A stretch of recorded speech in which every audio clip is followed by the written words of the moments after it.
Gracias, Ron. Bueno, hoy usaremos este documento compartido del enlace ahí en la diapositiva y que Patri también va a enviar en el chat. Y Romy nos apoyará tomando las notas de la discusión en el documento en vivo. Hay un espacio ahí para registrar la presencia y más adelante también, más abajo, van a encontrar espacios para preguntas, para notas y para compartir recursos de interés también. Y otro punto también, reforzando de la semana pasada, estamos sintetizando ese material grabado y del chat y nos gustaría darles crédito por cada aporte que aparece en las notas. Así que si prefieren no tener sus nombres en el documento, me avisen, por favor, por privado, o avisen a Ron y Patrick, y ahí no ponemos sus nombres. Esto, pueden dejar preguntas por ahí que estaremos mirando. Bien. Último recordatorio del momento sería que estamos pasando parte de la discusión al Slack durante la semana entre los encuentros, así que están siempre todas invitadas a participar ahí en el Slack a través del enlace que aparece en esta diapositiva y también yendo al canal llamado NASA Tops o yendo a este botoncito de agregar canales donde pueden explorarlos y encontrar eh, todos los canales disponibles ahí para ingresar. Bien, consultita, ¿quiénes ya tienen sus badges? ¿Cómo vienen con eso? Estas insignias que muestran que ya completaste un módulo. Yo no veo sus caritas de todas las personas. Ahí dice Julio que tiene el primero, todo bien, no hay problema. Esto, vamos, bien. Lo que quiero mostrarte es rapidito antes de empezar a hablar del módulo, sería esta opción de hacer la versión fast track o la vía rápida de los módulos. Para el primer módulo esto no existe, pero para todos los demás está disponible. Es una opción para ponerse al día más rápidamente. Podés ir al GitHub. Esto, muy bien, Jesse. Bien, para vos podés leer el módulo, bueno, en la plataforma, pero también en GitHub. Andó circulando ahí el link por el Slack, también está disponible en las notas de esa presentación. Tal vez Patri lo envíe ahí también en el chat. Gracias, súper. Entonces, vos podés seguir el texto ahí en el GitHub y tomar el examen en ese modo Fast Track que ya voy a mostrar. Y también está bueno usar lo de GitHub para traducir el contenido usando Google Translate, DeepL o el traductor automático del navegador. También se puede pedir que pase por todo el texto y ahí queda un poco más fácil para nosotros que no tenemos la costumbre de estar hablando inglés, no crecimos en un ambiente donde se habla inglés. Bien, entonces les muestro ahora unas capturas de pantalla que nos compartió Sabri López, que creo que no va a poder estar hoy, pero muy generosamente nos compartió estas imágenes. Esta sería la pantalla inicial del Fast Track, por ejemplo, para el módulo 2, ¿no? Entonces, vos tendrías que hacer clic acá en Start Module y ahí te lleva al examen directo. Y bueno, cuando estés lista para empezar a responder al quiz, hay que clicar en el botón, como dije, I am ready to start this timed exam. Entonces, te empezará a contar un tiempo de 30 minutos para completar este examen. Después se ven así las preguntas de opción múltiple y siempre son sobre el contenido del módulo. A veces son bien literales sobre algo que estaba escrito en el módulo. A la izquierda hay esa lista acá de lecciones, pero entiendo que una vez que se complete el módulo te salta todo esto y va directo al final. O sea, no es que vas a tener que pasar por todo. Eh, Te va contando el tiempo. Acá hay un lugarcito acá a la derecha donde te va mostrando cuántos minutos te restan. Y cuando hayas terminado, te pide una confirmación para enviar las respuestas. Te dice para confirmar yes, que envíes las respuestas. Eso, ahí dice Lau, que son las mismas preguntas del módulo lento que en este rápido. Esto. Y después, una vez que te confirmen que tienes la nota suficiente para aprobar, aparece esta pantalla de validación y se ve que es posible aprobar el examen sin haber completado el módulo. Acá donde dice 3% completed, es porque Sabri en este caso había visto solo, no sé, una sesión ahí del módulo, pero aún así completó. Entonces, todo bien. Era esto. ¿Alguna consulta sobre el Fast Track? Igual estamos en Slack ahí para responder preguntas. Hola, quienes llegaron hace poquito, bienvenidos. Bien, paso entonces a lo del módulo, a lo del curso. Recordando el encuentro anterior, charlamos de un modo bien general sobre un flujo de trabajo en ciencia abierta, ¿no? Basado en datos, código y resultados abiertos, pero de nuestra discusión también levantamos el tema de las evaluaciones abiertas y Verox trajo algunas cosas súper interesantes sobre eso. También nos compartió recursos, una entrevista en Slack también sobre esto. Discutimos el acercamiento a las prácticas de ciencia abierta y cómo estar en países no marginados no necesariamente implica conocer esas prácticas. Muchas personas acá comentaron de que trabajaron con grupos internacionales donde no se conocían esas prácticas. Y también compartimos ejemplos de ciencia abierta en distintos países, de las políticas relacionadas. Eh, Coincidimos que se necesita capacitación para que la implementación sea más amplia. ¿Algo más que les gustaría agregar acá? Abren el micrófono o envíen por el chat. Meli, ¿Sí? retomando esto que vos decías, que no necesariamente, esto que surgió en el encuentro previo, que no necesariamente estando en países más desarrollados o con más recursos, en realidad, perdón, no más desarrollados, con más recursos, em, se conocen estas técnicas y Vanina había dejado una pregunta en el documento anterior hablando sobre que se sentía, bueno, que como que cómo hacer porque estás muy sola en tu institución y bueno, surgió una muy linda discusión en el Slack, así que refuerzo lo que dijo Meli hace minutos nomás de sumarse al Slack para seguir, porque durante la semana pasan cosas en el Slack y están buenísimas. Y en ese intercambio surgió nuevamente esto, porque la percepción de Vani creo que estás por acá, así que por favor. Hola, sí, aquí estoy. Decías hace un ratito en el Slack, bueno, yo le decía, no es tuya la sensación de que estás sola en tu institución porque es argentina esto le pasa incluso a la gente que ha desarrollado este material de NASA Tops. Dentro de NASA se sienten solos. O sea, bueno, ahora hay toda una movida y qué sé yo, pero a ver, todos los equipos de ciencia, toda la gente que hace ciencia que yo voy conociendo alrededor del mundo en CERN, se van sintiendo solos, por eso estas comunidades más transversales, donde nos juntamos y tratamos de ver de qué va esto de la ciencia abierta y para no sentirnos tan solos, pero no sos la única que se siente sola, Vani, pero si sos nuevo en el tema o nueva, bueno, es normal que creas que Exacto. sos la única, pero un poco recalcando rescatando esto que vos traías, Meli, de que no es solamente, igual si querés sumar, me encantaría venir a escucharte directamente. Sí, yo creo que tiene que ver un poco con esto que vos decías que soy nueva, ¿no? Entonces, cuando yo descubro estos movimientos donde, bueno, obviamente yo conocía el Open Access, el Open Source, digamos, pero no los tenía como enmarcados dentro no sé si decir movimiento o dentro de las prácticas de la ciencia abierta, digamos. Entonces, cuando escuché ciencia abierta, como que sí, más o menos me imaginaba, pero después investigué de qué trataba, digamos, pero después, bueno, me involucré más, empecé a entender más y dije, es como que no, o sea, esto es como obvio, ¿no? Bueno, no sé, algo así como que claro que tiene que ser así, ¿no? Todo tendría que ser así y digo, pero ¿por qué yo es la primera vez que lo escucho? Capaz que es una cuestión individual mía y no, digamos, no tiene que ser así en general, ¿no? Capaz que porque yo estuve unos años donde solamente di clases y no estuve haciendo investigación Digo, quizás es algo muy nuevo.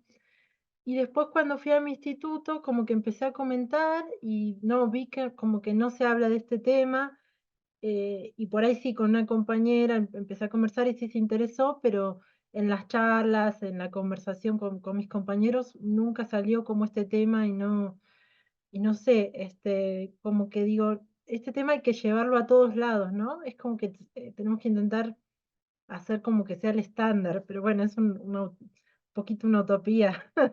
O sea, hay que ir de a poquito.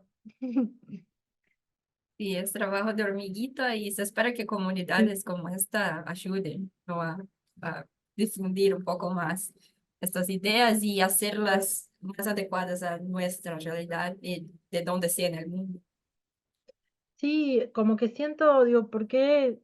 Está bien, yo hice la carrera hace varios años, por ahí no se hablaba tanto de esto, pero quizás ahora tengo compañeros, por ejemplo, que están haciendo el doctorado. Digo, estaría bueno como que se empiece a hablar en las materias, en las clases, o sea, como que sea más transversal. Pero bueno, así, si estamos acá nosotros, como que para eso estamos, ¿no? Para eso están estas comunidades, como ustedes dicen. Esto, así es. Mm. Bueno, muchas gracias. Podemos seguir con eso. Hoy también, si les interesa, es todo espacio abierto acá. Pero para aclararlo, hoy yo no voy a detallar tanto el contenido del módulo en la presentación para dar más tiempo al intercambio justamente, pero hay resúmenes en las notas de oradora. Entonces, ustedes pueden consultarlo después porque quedó disponible. Y hay varias personas también que están haciendo sus resúmenes y animándose a compartirlos. O sea, acá vamos sumando, cada persona suma un poquito. Bien, voy con el tema del módulo 3 entonces. Bueno, este módulo me resultó bastante filosófico, de hecho, no sé si a ustedes también, porque distintas veces destacando la importancia, estuvieron destacando la importancia ahí de determinar el qué, cuándo, dónde, cómo y quién de los datos, ¿no? Entonces me quedé como este bichito así, tipo varias veces, qué, cuándo, cómo. Ustedes pueden revisar después los detalles sobre la importancia de hacer esas preguntas, pero tiene que ver cómo, qué cosas incluir en un plan de manejo de datos abiertos, ¿no? Y algunas instituciones también proveen guías para la producción de estos planes, incluso los temas que charlamos antes ya en los otros módulos sobre identificadoras persistentes, licencias, protocolos dan base a la existencia de un plan que hace y responde a estas preguntas, ¿no? Y bueno, tiene todo que ver también con cuáles actores, como también charlamos antes, participan, producen, usan y comparten los datos. Ahí hablaban de un workflow, ¿no? De use, make, share, data. Es por ahí que va la cosa en el módulo. Bueno, los datos abiertos, ahí la definición presentada, ¿no? Decía que permiten que cualquier persona vea, use y verifique los resultados de una investigación, pero yo quedé pensando potencialmente, ¿no? Porque la palabra clave acá es poder, poder ser accesible y utilizado por cualquier persona. Esto es un avance, pero no es suficiente. Depende de que la persona tenga los recursos, la disponibilidad de acceder. Eh, ¿Qué les pareció esto? Y no sé si están de acuerdo con esto. Hablan en el micrófono.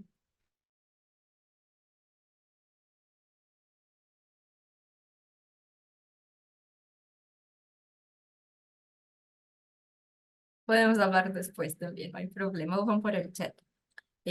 Pero bueno, la idea también era estar conforme a los principios FAIR, por ejemplo, para ayudar que más personas utilicen los datos abiertos, ¿no? Esto fue uno de los puntos también enfatizados ahí en el módulo. Oh, Romy, perdón, no te vi acá. Habla, por favor. No, no importa, no llegué a levantar la mano. Y voy a oficiar un poco de abogada del diablo, porque me gusta un poco hacer eso.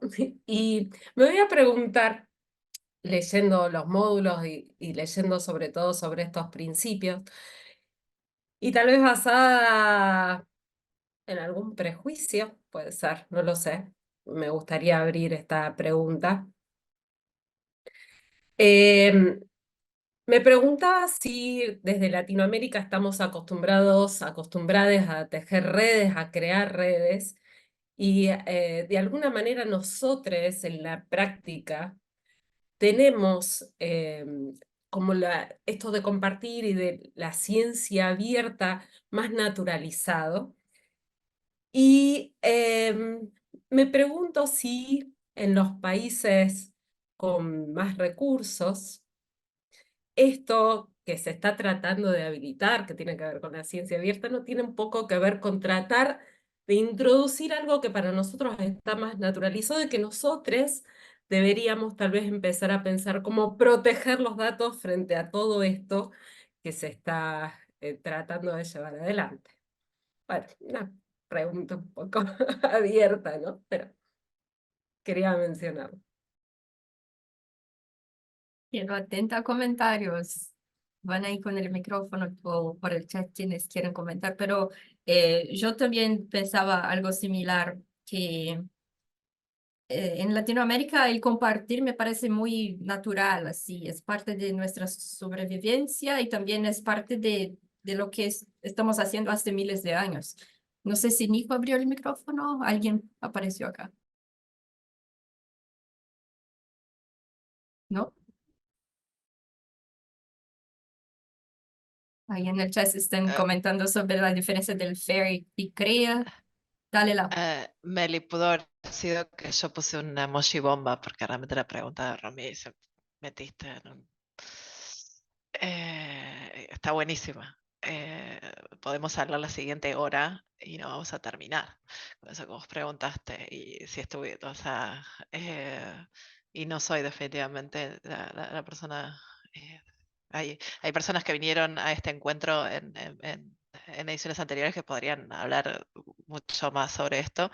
Em, pero yo creo que sí, que estamos más acostumbrados a tejer redes y a compartir, y a veces no son tan visibles ni tan promocionadas nuestras redes, ni tan publicadas, y entonces a veces nuestras redes no se conocen entre ellas, o sea, no nos conocemos entre nosotros y hay descentralizaciones, y hay cuestiones por la falta de recursos sobre todo, más que nada, pero no porque no sepamos hacer.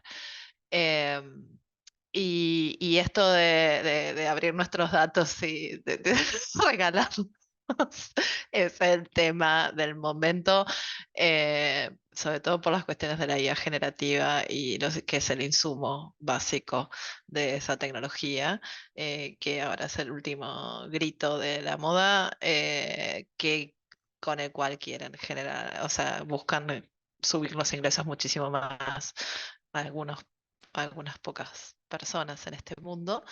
Y sí, es un nuevo extractivismo. Por eso los principios CREA son mucho más interesantes. Y de hecho, tendría que buscar la bibliografía. Bueno, para la gobernanza de datos indígenas, creo que han sido propuestas por comunidades indígenas el CREA, justamente por eso, porque creo que, no sé si no son los maoríes que les sacaban los datos del lenguaje y después se los devuelven comercializados, como quien te saca la materia prima y te devuelve, o sea, el cuero de la vaca y te devuelve el zapato. Bueno, acá en realidad te sacan el idioma, toda la enseñanza, todo, te entrenan el modelo y después te venden la IA. Estamos todos absolutamente descerebrades si permitimos que pase. Bueno, pasa. Perdónenme, pero pasa. Así que hay gente trabajando para tratar de evitar que no pase, ¿no? Pero eh, bueno, por eso, podemos charlar. Voy a hacer el micrófono ahora, pero es excelente tu pregunta, Romy, y se puede seguir charlando, trayendo mucha bibliografía, muchos grupos. Hay gente trabajando en esto, en América Latina también, desde México, la gente con lenguas aborígenes, no solamente en México, sino al sur, o sea, por todos lados, en los colegas de Uruguay, mucha gente. Pero bueno, nada. Cierro el micrófono. Y eso es muy grave porque también el idioma es una expresión cultural, es construido por las personas durante centenas de años. O sea, el problema también es que la regulación no acompaña el desarrollo de la tecnología, ¿no? Ahí el otro día charlábamos de la instrumentación política de todo esto. Bueno, va por ahí también. Y acordándonos que no solo el gobierno hace política, ¿no? Todas las personas y actores distintos hacen política. Y ahí ya continúa un poquito la charla en el chat, acá también. Sí. Umut, ¿quieres abrir el micrófono? O Juli también. No, sí, yo la verdad simplemente como que pienso en, sí, abrís tus datos y capaz viene otro investigador y usa tus datos para hacer un estudio, que sé yo, es una problemática que todo el mundo se plantea, pero al ser tan nuevo esto de que siempre tenés un bot escaneándote todo lo que publicas, como que nada, simplemente no lo había asimilado el concepto este de proteger tus datos para que no venga la IA generativa y haga cosas mucho peores de las que puede hacer un investigador. No más.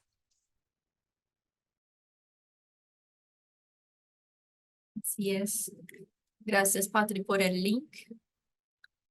Bueno, no sé si Umut quiere hablar ahora, avísame. Si no, yo voy pasando acá si continuamos la charla.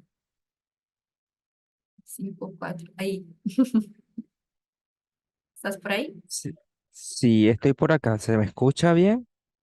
Sí, bueno.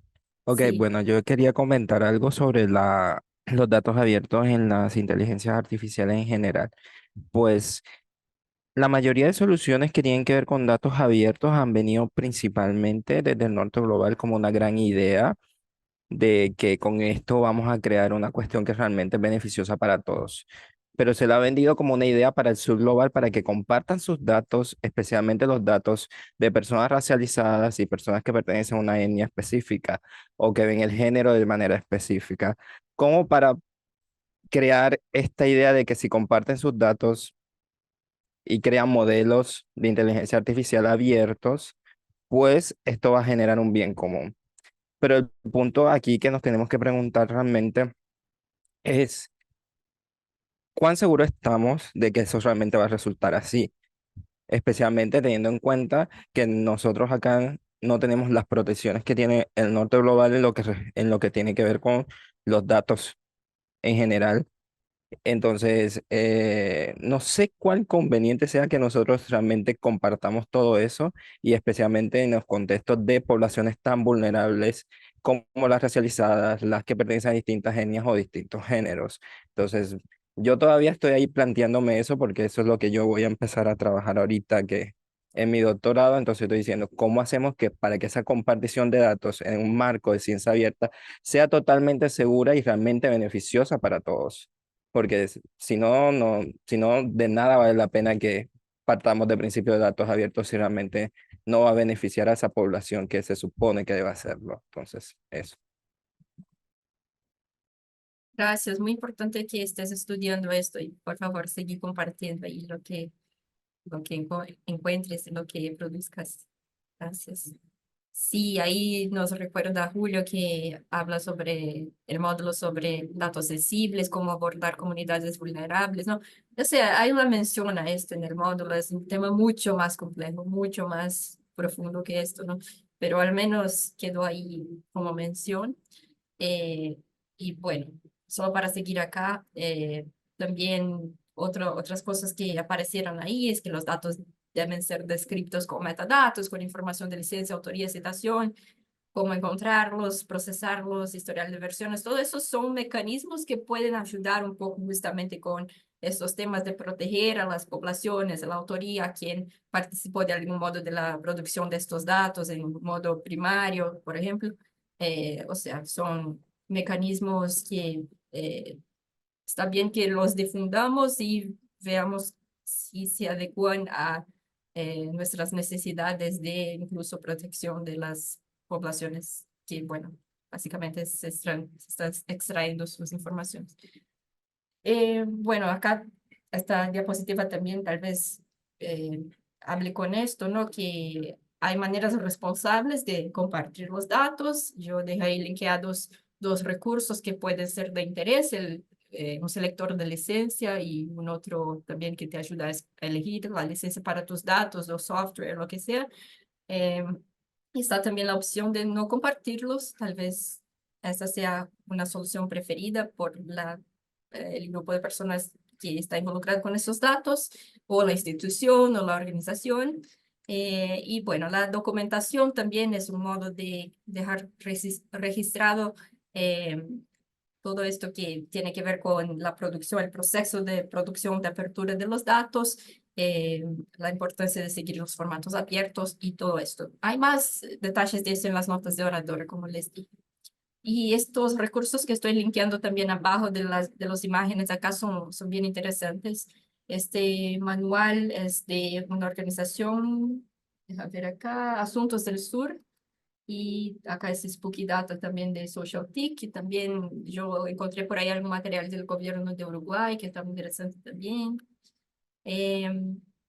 ¿Alguien quería hablar? ¿No? Bien. Bueno, del recurso complementario que les envié, el barómetro de datos abiertos de ILDA, la Iniciativa Latinoamericana de Datos Abiertos, yo traje ese ejemplo acá, medio hacia aleatorio de República Dominicana, que muestra acá, por ejemplo, que en esta evaluación que hicieron, los datos abiertos existían, estaban disponibles en la Internet. Algunos tenían información fácil de encontrar, estaban disponibles de forma gratuita, pero no siempre todos los conjuntos de datos están de acuerdo a otros parámetros que ayudarían a adecuarse a ese ecosistema de los datos abiertos. Por ejemplo, no están siempre identificados con identificadores persistentes, no siempre tienen una licencia. Les invito a explorar ese barómetro de datos porque está bien interesante. También puede consultar la metodología utilizada, el informe completo, todo esto. Y ¿se acuerdan que en Slack y por mail les pedimos pensar en historias de ciencia abierta que ahí conozcan de sus vidas, de su experiencia? Para compartir esos datos justamente es necesario consultar a las comunidades involucradas y estar conforme a sus sistemas políticos, ¿no? Se requiere mantenimiento, personal dedicado y todo esto nos lleva a estas experiencias y situaciones que yo gostaria de invitar acá a una persona de ARFAI o que trabajó con el grupo de ARFAI, Juli Milán, para contar cómo tuvieron una experiencia de manejar la privacidad de los datos de salud, un poquito de qué es ARFAI, y de ahí abrimos la charla para todos los participantes acá. Contarnos cuáles fueron las implicaciones políticas, dificultades institucionales también que tuvieron. Dale, o sea, yo lo que le comentaba igual a Meli era, yo no participé dentro de lo que era la anonimización de los datos. En mi grupo de trabajo usamos los datos ya anonimizados, entonces lo que puedo contarles es la experiencia de qué implica que esos datos estén anonimizados a nivel en el que lo usábamos nosotros.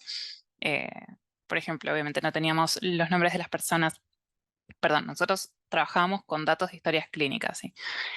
Entonces no teníamos los nombres de las personas. eh, Teníamos, sí, por ejemplo, el centro en el que se atendían, pero no teníamos la dirección de la persona, teníamos el barrio. Entonces, como que había algunas cosas de las que sí disponíamos y otras cosas que estaban limitadas. Entonces, nosotros hablábamos, por ejemplo, en un momento trabajábamos modelando epidemias y lo que intentábamos ver era si, en base a estas historias clínicas, podíamos ver más o menos cuál era la dinámica de la epidemia. Empezamos con COVID y seguimos con dengue.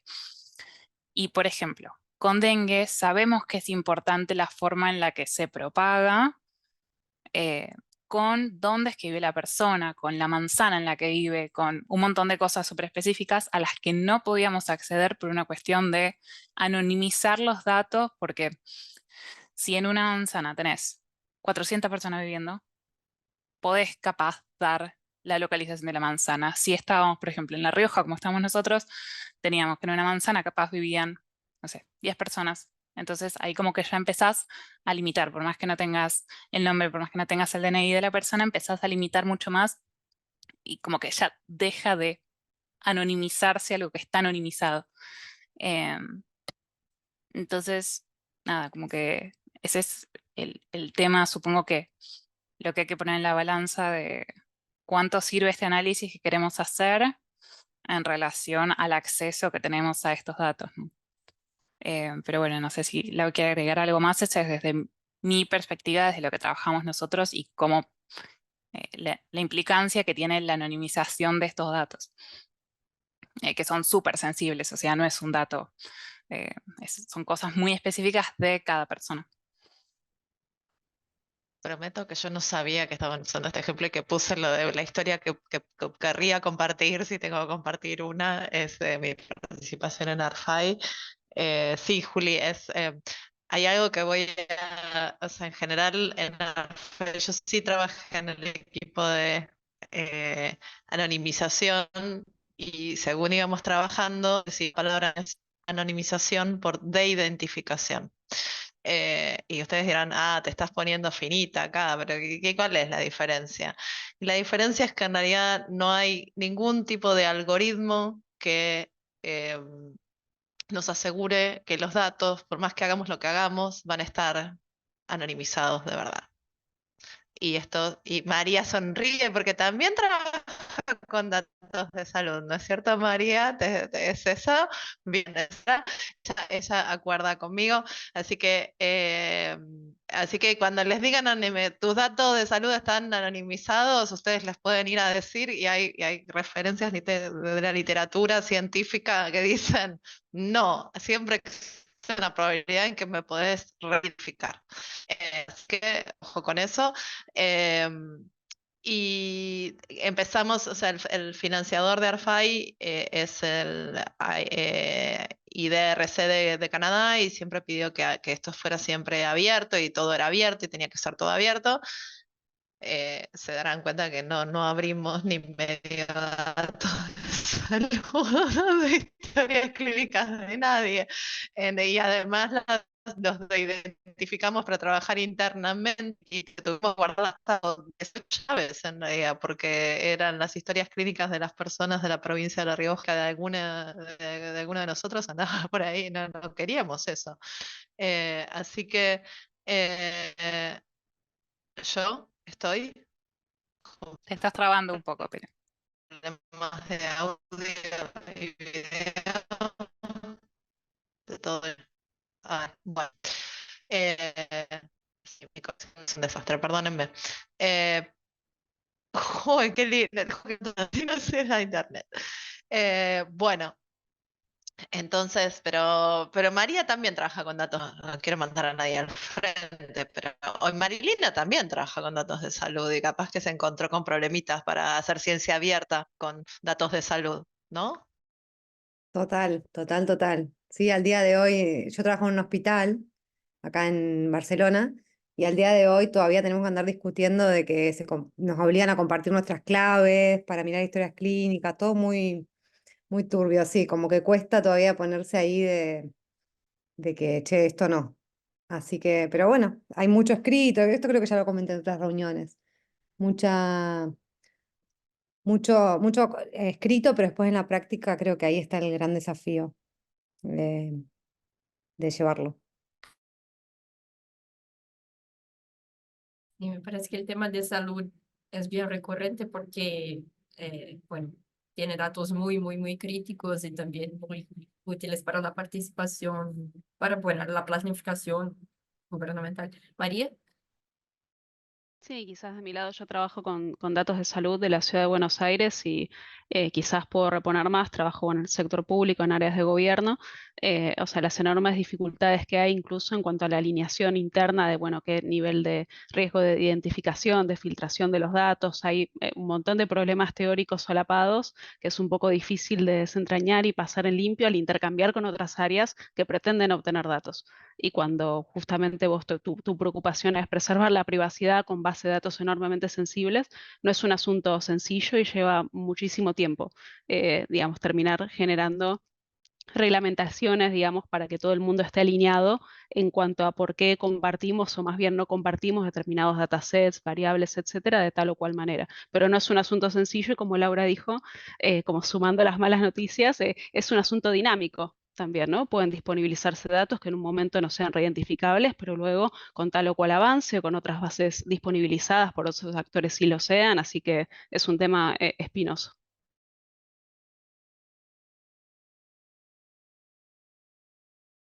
Así es, muchas gracias por compartirlo. Ahí comenta Pau que donde vive. Es muy fácil desanonimizar a alguien. Yo creo que fue un poco un chiste, pero la verdad es que sí, hay millones de maneras de desanonimizar a una persona. Ah, ahí veo que están comentando algo. Ah, sí. Bueno, aprovechando, ahí van pensando en lo que quieren compartir, pero la, lo que queríamos decirles también es que la NASA TOPS, la iniciativa NASA TOPS tiene ahí un espacio, un formulario virtual en inglés todavía, donde permiten que enviemos estas historias de ciencia abierta. En las notas de la presentación también hay unos ejemplos de esas historias, o sea, si quieren enviar ahí, súper bienvenida cualquier historia que quieran compartir. Queden sus registros ahí y a veces las suben a la web del NASA TOPS. ¿Quién más quedó pensando en ejemplos para contarles? O cosas del módulo, o cosas que se les ocurrieron ahora. Dale, Vani. Hola, yo me quedé pensando, quizás relacionado más como lo que hablamos en la primera parte, de un caso, un proyecto donde yo estoy participando, donde se promueve, digamos, la reutilización de datos. En este caso son secuencias de ADN, de microbiota, o sea, de microorganismos ambientales, no son de personas, son ecológicos, digamos, pero que está bueno porque, ahora se los cuento y ustedes opinan, pero a mi criterio está interesante porque lo pensaron de manera que a los investigadores que participan, no solamente por la cuestión de compartir, sino que les convenga dentro de lo que es el sistema científico. La cuestión es así, esta gente es una chica uruguaya, es la jefa de un grupo de investigación, igualmente ahora ya ella está trabajando en Alemania, digamos que está en un lugar con muchos recursos, pero generaron en su grupo una base de datos de estas secuencias de ADN, de microbioma, que recopilaron de distintas publicaciones. O sea, ya estaban accesibles, no sé bien qué licencias tenían, eso no lo manejo, pero digamos que eran datos publicados, accesibles. Hicieron un poquito esto bueno, de todas, digamos, con sistemas automáticos, buscaron muchas publicaciones que tuvieran ese tipo de datos, pero no todos eran reutilizables, que eso es otro tema, lo que hablabas vos al principio. Un porcentaje bastante bajo terminó siendo reutilizable, no me acuerdo si un 25% o algo así cumplía con todos los criterios. Lo subieron ellos a una base de datos que crearon y esos datos están accesibles para descargar y reanalizarse por cualquiera. Y ellos todos los años organizan un datatón, digamos como un simposio donde bueno, dan distintas charlas y al final, como todas las personas trabajan en microbioma o en microbiota de distintos ambientes, lo que hacen es promueven que si vos tenés algunos datos o que ya se publicaron pero no tienen metadatos, por ejemplo, o que todavía no publicaste o no subiste, mejor dicho, a bases de datos públicas, se los puedas mandar a ellos en ambos casos, o sea, si ya están pero no tienen los metadatos o si todavía no están subidos a ningún lugar, y ellos hacen como un paper global con el consorcio de todas las personas que suben esos datos. Entonces está bueno porque esos datos se ponen a disposición y además hay un incentivo muy concreto que es tener una publicación. ¿Y a qué les sirve? Y a ellos, digamos, al grupo que organiza esto, les sirve porque cada vez que alguien reutiliza datos de su base de datos, los cita. Entonces, no sé si me estoy explicando bien, pero como que lo plantearon de manera que tiene beneficios tanto para ellos como para todas las personas que participen subiendo sus datos y también para el público en general, porque esa base de datos cada vez va a crecer más y bueno, cualquiera puede aprovechar todos esos datos que quizás se generan nuevos, pero hay muchos ya generados y no se están aprovechando. Más o menos así, no sé si se entendió bien. ¿Se entendió? Gracias. Súper interesante. ¿Alguien quiere comentar o contar esa historia de Salta que están ahí comentando en el chat?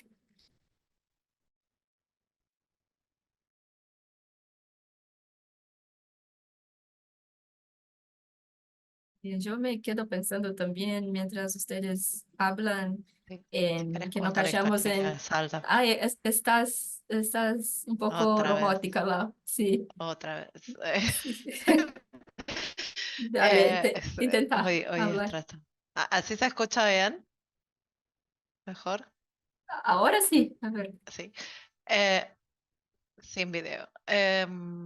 No, la historia de Salta es que ya tiene varios años, pero que iba un algoritmo que iba a predecir a las adolescentes que iban a quedar embarazadas, vulnerables, y para entrenar el algoritmo usaron lo que comentaba Pau, datos de parajes, lo comentaba también Juli, y hasta, o sea, y en gente de Microsoft, no sé, o sea, y las publicaron y eran 10 personas agregadas en un paraje, o sea, directamente, bueno, adolescente embarazada en un paraje de 10 personas, no hace falta que pongas ni siquiera el género, ni el nombre, ni el...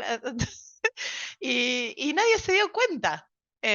Pero estaban hablando de la gran tecnología que en realidad con políticas públicas sin ningún tipo de algoritmo lo podés solucionar igual, ¿no? Pero fue el papelón, sigue siendo un modelo de cómo no hacer política pública, lo que hizo, aparte estaba el gobernador de Salta de su momento, Urtubey, un personaje argentino, para quienes de la política argentina de su momento. O sea, sigue siendo uno de los ejemplos latinoamericanos de mal uso y está lleno. Había una base de datos que voy a ver si les comparto también, de malos usos de todo esto.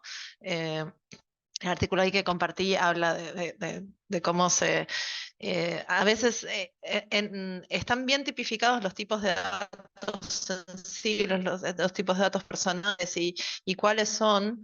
El tema es que cuando agregás muchos datos y una cantidad muy masiva de datos, aunque no tengas nada de eso, igual te pueden identificar.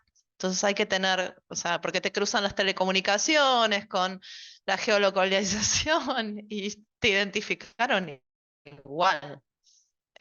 Así que han ido cambiando, se ha ido cambiando la forma de, bueno, información valedera para identificarte. Es muy complejo realmente. Eh, Nada, es. Así es. Nico tiene una pregunta en el chat a personas expertas. ¿El ejemplo de Vani alcanzaría para identificar quién es la investigadora con algún algoritmo? ¿Quién se anima a comentarlo?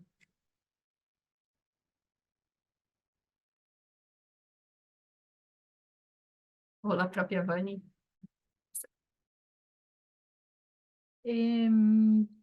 No entiendo bien la última parte, para identificar quién es la investigadora, o sea, quiénes son las personas que aportaron los datos, no. ¿A qué te referirías con lo del algoritmo? Esa parte como que no la termino de entender bien. Nico está solo por chat hoy, así que aguardamos ahí si nos envía algo. Patri, Romy, ¿algo en el documento compartido? ¿Alguna pregunta por ahí? Ah, creo que ya entendí. ¿Sí? Eh, si a partir del ejemplo se puede identificar quién es la investigadora que yo mencioné, la que generó esa base de datos, ¿sería? Quizás.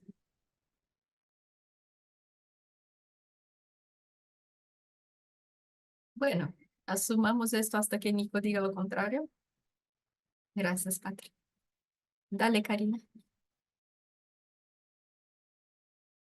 Perdón, estoy sin cámara por algunos problemas técnicos, pero básicamente quería comentar sobre las dos cosas. Por lo que entendí, la base de la que habla Vani son datos que no están subidos, porque nosotros, por lo menos en el área que trabajo yo, y creo que en todas, cuando trabajamos con secuencias genéticas, estamos obligados cuando se publica el trabajo a subirlos a un repositorio público. Y esta es una de las, junto con los preprints, creo que una de las dos cosas que están como más conocidas en lo que es Open Data o ciencia abierta. Después mucho como que no hay mucha divulgación de esto, excepto estas dos cosas, porque siempre que publicamos algo, estamos obligados a publicarlos. Y se generan muchas herramientas que están buenísimas, que hay gente que toma todas estas bases de datos y genera una herramienta y vos, por ejemplo, podés buscar un gen y con esa herramienta se buscan el nivel de expresión de ese gen buscando en un montón de database. Y eso me parece buenísimo. Y después, en cuanto a lo de manejo de anonimato, de pacientes, yo la verdad es que no tuve mucha experiencia, pero en mi último postdoc tuve que trabajar con muestras humanas y me sorprendí mucho porque yo en realidad trabajo con el hospital, o sea, una persona intermediaria, y a mí me llegaron las listas con los nombres, direcciones y números de teléfono de los pacientes asociado a un número de muestra, que es lo que yo me dejaba. Y me sorprendió porque siendo un hospital y teniendo conocimiento de lo importante que es la privacidad de la gente, que a mí me llegara así tan abiertamente, sin ningún tipo, yo no firmé nada, yo no, o sea, me llegó en un mail de mi jefa diciendo, Cari, acá te paso los datos, fíjate si podemos sacar algo de acá para hacer alguna tabla. Y yo la abro y era como, bueno, Pedro Pérez, peso, dirección, y me sorprendí muchísimo. Yo la verdad que no tengo experiencia, pero entiendo que una gran falla en ese manejo. Bueno, estas eran las dos cosas que quería agregar. Esto en Francia, para aclarar que si después dicen Latinoamérica en el manejo, esto fue en Francia. Gracias, Vani. Creo que voy a aclarar algunas cosas que son como específicas de este área de investigación, que es de la que yo di el ejemplo en particular, para que se entienda mejor.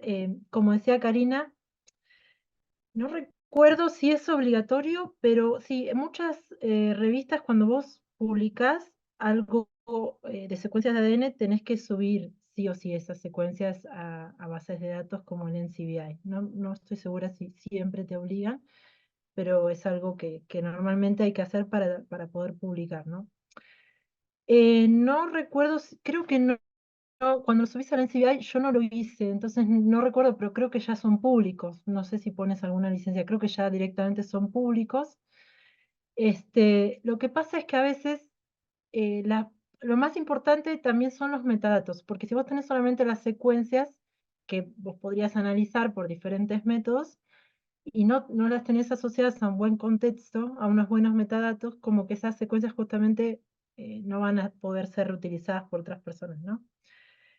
Y un poco esta iniciativa desde este grupo va a eso, ¿no? A curar un poco los metadatos, a promover que los metadatos estén estandarizados de alguna manera.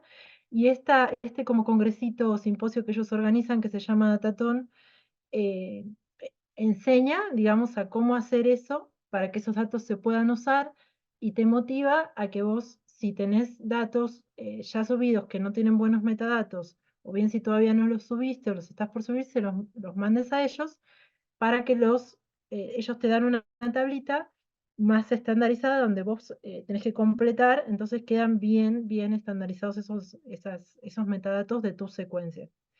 Entonces, eso es optativo, digamos, vos, o sea, si vos no querés compartirlo, no lo haces, digamos, o si todavía no tenés esos datos publicados, etc. No sé si eso responde más o menos a la pregunta de Nico. Este caso quizás es un caso donde quizás no es tan parecido al caso que mencionaban de personas, si es que estoy entendiendo bien.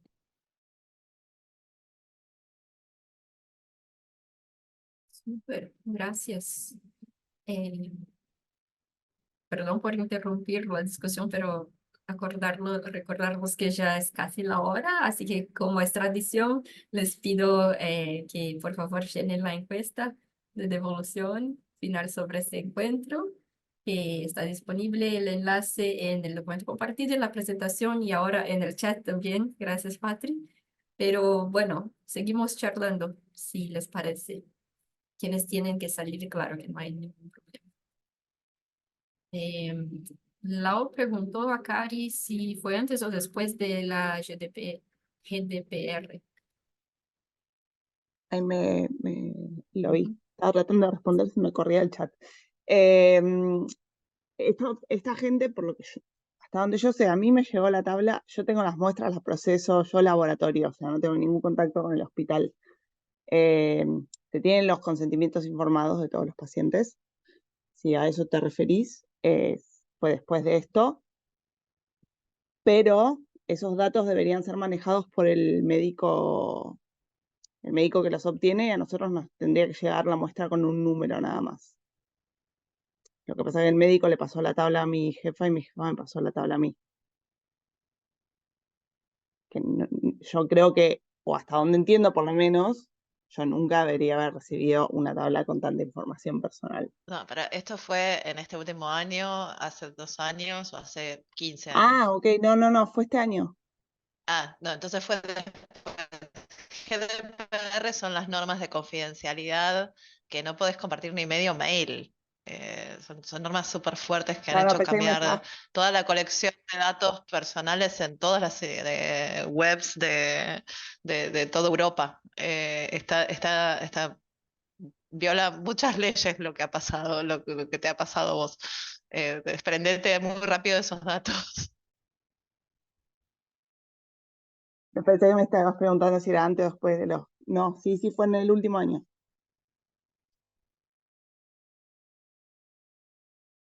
Es delicado y muy fuera de lo ideal. Bien. Gracias a quienes ahí están teniendo que salir, no hay problema. Nos vemos la semana que viene. Bueno, ¿alguien más quiere dejar un comentario, una historia, una pregunta, una inquietud? Dale, Julio. Gracias. Bueno, esto va más que nada como enfocado hacia el taller bueno, hacia los módulos, ¿no? Que estamos tomando.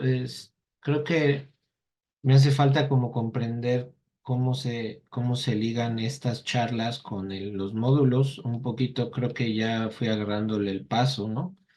De aquí complementamos un poquito, ¿no? De lo que se ve en los módulos, aunque pues sí, creo que NASA lo enfoca un poquito más como a esta cuestión de las ciencias exactas, digo, como que esa es mi percepción, aunque algunas cosas sí van ligadas también a ciencias sociales, por ahí se menciona algo, ¿no? Entonces creo que es una de los retos también como agarrar y tratar de, de de ajustar estos principios, ¿no? Prácticas de la ciencia abierta hacia todas las metodologías, y creo que el formar parte de este grupo de trabajo pues tan nutrido, creo que pudiera también empezar como a ayudar a establecer algo ya como un poquito más formal tal vez para después, no sé. Yo me uní a este taller porque pues quería precisamente como tener retroalimentación sobre mi concepción de ciencia abierta y aprender. Y en ese sentido quería preguntarles pues también a las organizadoras, ¿no? Que si de alguna manera este conversatorio se liga de manera como pues oficial con TOPS o de qué manera están vinculados, pues no entiendo muy bien esa parte y al final qué va a proceder, qué va a pasar, vamos a hacer talleres o qué va a pasar. Gracias. ¿Quieres hablar, nuestra codirectora ejecutiva, Lau?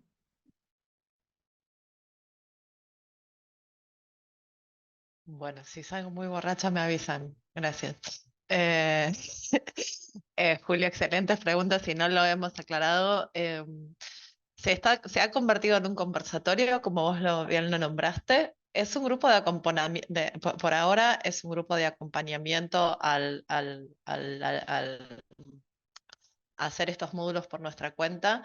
eh, y obviamente lo más rico viene siendo esta conversación, este intercambio que nos gusta un montón, porque hay personas que se unen, que saben un montón de cosas, que está buenísimo aprender entre todos.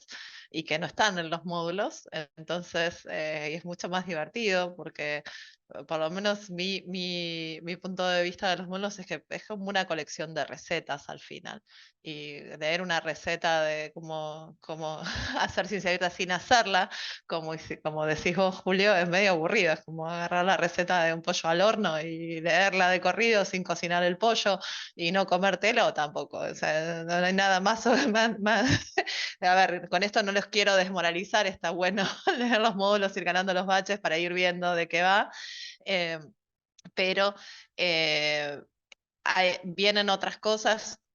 La relación de metadocencia con NASA TOPS, nosotros hemos recibido, particularmente, yo soy la investigadora principal de uno de los grants de NASA TOPS, y tenemos el mandato de contextualizar estos materiales al español que estamos leyendo. Y luego, o sea, nos dan financiamiento para contextualizarlos al español y luego enseñarlos de forma de cohortes virtuales, que las cohortes van a durar 6 semanas, van a ser en grupos, van a formar comunidad y van a tener una aproximación práctica donde les vamos a pedir que las personas que lo quieran hacer, o sea, es otro nivel de compromiso, no va a ser 1 hora por semana, es otro nivel, o sea, sí te vas a llevar los baches al final de ese proceso, pero también te vamos a pedir, bueno, trae un proyecto que tengas ganas de hacer y además del estudio en grupo y de presentaciones más detalladas, no esta cosa general de charlas sobre los módulos, sino va a haber una presentación más acompañada sobre el material en español. Eh, Va a ir acompañado de un mentoreo 1 a 1 de cada, o sea, y vamos a decirles, vengan, tráiganse a su grupo, tráiganse a 1 o 2, traten de no hacerlo solos, solas. Esto es un poco al pedido de Vani, que todavía la veo online, así que para que no estés tan sola, porque estar solo, o sea, tráete a tu compañera que en el instituto le interesa la ciencia abierta, piensa en un proyecto que les gustaría, aunque sea piloto, como para ir acompañándoles durante 6 semanas para que tengan un comienzo de cómo sería, va a ser definitivamente un proyecto un poquito un comienzo de un proyecto, puede ser un proyecto de juguete, puede ser un proyecto de verdad, y vamos a juntar a las personas, ese 1 a 1 va a ser con personas expertas, vamos a tratar de hacer el Tinder de la ciencia abierta, lo voy a poner así en un ejemplo, retomando algunas palabras de Paz Míguez, que acá también está, o sea, vamos a tratar de hacer matching entre, bueno, nada, yo tomo ideas de toda la gente con la que trabajo, eh, doy crédito de las ideas porque así estamos en la ciencia abierta, así que esto va a ser, pero primero tenemos que contextualizarlo al español, y antes de contextualizarlo, teníamos que estudiarlo desde metadocencia, nosotros mismos, el contenido en inglés, y también certificarnos nosotros para este contenido. Entonces, cuando en este proceso dijimos, ¿qué nos cuesta? Ya que lo va a estar haciendo todo el equipo, porque es lo que estamos financiados para hacer, ¿qué nos cuesta hacer este proceso de forma abierta e invitar a todos los que quieran subirse a este tren ahora, con los materiales en inglés? Y ha sido muy enriquecedor, porque nos vamos conociendo, vamos viendo, nos están o sea, todo lo que ustedes aportan realmente es súper enriquecedor, un montón de miradas más. Así que estamos trabajando junto con la gente de NASA TOPS. De hecho, hoy, hace 2 horas, Nicolás y Sabrina, que no está acá ahora en este momento, no podía venir, estuvimos reunidos y por eso sabemos que quieren o sea, quieren recibir historias de ciencia abierta de América Latina. O sea, somos un proyecto financiado directamente por NASA TOPS, con libertad de acción, por supuesto. Y sigue todo eso por los próximos 2 años y medio. Sí, esto es algo que va a ir sucediendo paulatinamente. Pero bueno, en realidad en junio nos vamos a enterar si sigue por 2 años más, porque nos van dando el financiamiento año a año. O sea, está otorgado, pero hasta que no te lo dan, porque es gubernamental, ¿no? Así que todos los años hay que renovar como los votos, pues te evalúan si hiciste bien las cosas antes y te siguen dando. Pero en principio el compromiso es ese. y está pasando algo similar con cohortes, estamos también involucrados, y está pasando algo similar con cohortes en inglés, que lo hacen una comunidad socia, amiga nuestra, que se llama OLS, que está basada en Reino Unido, que OLS antes era Open Life Science. Sí, y que es, bueno, básicamente muy largo. Espero no estar muy borracha del otro lado. Eh, pero eso. ¿Contesté tu pregunta, Julio? Sí, perfecto. Es que así ya como que hay un horizonte, ¿no? Hacia dónde ir. Tal vez principalmente era, digo, yo entré porque de plano estaba muy perdido, ¿no? O sea, no sabía cómo conjugar todo lo que sale publicado en todos lados, que la ciencia abierta esto, que los datos abiertos lo otro, pero creo que aquí ya se le da un sentido como más metodológico y eso creo que pues a mí me entusiasma en lo particular. Muchas gracias por la respuesta, Laura. Y un poco está la idea, o sea, vemos mucha riqueza en esto. No esperábamos, no sabíamos qué iba a pasar cuando abrimos este grupo. Y está buenísima la respuesta que está teniendo. Casi no lo hemos promocionado y sin embargo tuvo muy buena respuesta. Eh, Así que estamos considerando esta horita de juntarnos a... Es algo, veo que vos, Julio, seguirías viniendo, por ejemplo, sin compromiso. Eh, Porque hay tanta lectura y hay tanto para seguir masticando, que es súper, es un espacio, y el Slack, todo lo que está pasando es un espacio público realmente que, que está bueno nuclearlo de alguna manera y conectarnos con otras de la región, para ir viendo por dónde, porque no es que está todo solucionado, Vani, no es que vos sos nueva y que entonces acá la tenemos todos re clara, no. Ni acá ni acullá. Esto hay mucho para seguir viendo, y hay mucho por prevenir de no equivocarse y no cometer los mismos errores y no ser funcionales a determinados intereses que quizás no son los intereses de la región. Eh, o de los grupos que nos interesan proteger, etcétera. Ya vieron, es muy complejo Sí. desde todo punto de vista. Así que, o sea, estando en el Slack y estando conectado, vamos a ir soltando esta información de a poco, pero más o menos es el panorama al que estamos comprometidos. No sé, Nico, no sé si tenés audio todavía. Nico es el otro codirector ejecutivo de Metadocencia. No sé si seguís por chat, si querés agregar algo más. No, Vania está quería bien. hablar Bueno, también. sí.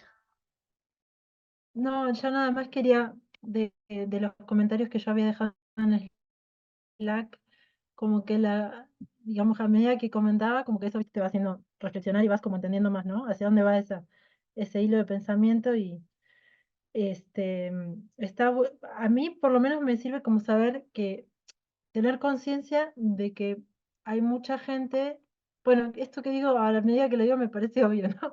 Pero hay mucha gente que no está involucrada, que no conoce y se maneja un cierto tipo de vocabulario y cierta información que está bueno saber que no todo el mundo la tiene, incluso en entornos que uno pensaría que la tiene que tener. Entonces, teniendo esa conciencia, uno está como, digamos, preparado para poder transmitir esa información. No sé si es algo muy obvio, pero es lo que a mí me sirvió, la conclusión que saqué. Puede ser muy intimidante, sino que NASA, que el CERN, que, o sea, por eso una de mis primeras preguntas en este espacio fue, ¿no sintieron que hay que hacer ciencia de cohetes para que hay que estar en la NASA para hacer ciencia abierta? Y no hay nada más lejos que eso. Entonces hay que empezar a desmistificar un poquito también, porque si no parece inalcanzable, parece que tenés que ser científica de la NASA. Y sabemos que nuestras agencias no tienen los recursos de NASA en la región, porque nuestros países no tienen esos recursos. Entonces, y charlando con las personas a cargo de este diseño, hoy nos dijeron claramente, nos interesa esto, nos interesa que ustedes pongan su visión en la contextualización y que si hay cosas que no traducen bien para la audiencia que ustedes van a estarle hablando, lo cambien si es necesario en la versión en español, lo cual estuvo muy bueno escuchar eso. Así que y hay gente que realmente quiere hacer las cosas bien, como les dije, yo del primer día, a Marilina que me estuvo preguntando cosas incómodas en público, nos conocemos de otra vida,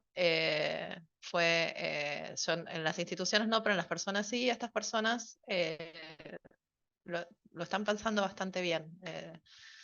Las mejores intenciones y bueno, aquí estamos. Y todo lo que ustedes aportan suma un montón, porque se necesitan muchas cabezas para pensar esto. Bueno, y tengo que ir a buscar a mis hijos a la colonia. Así que nos vemos el miércoles. Sí, muchas gracias quienes quedaron hasta ahora. Estamos sosteniendo más de 20 personas por encuentro todas las veces hasta ahora. Espero que continúe.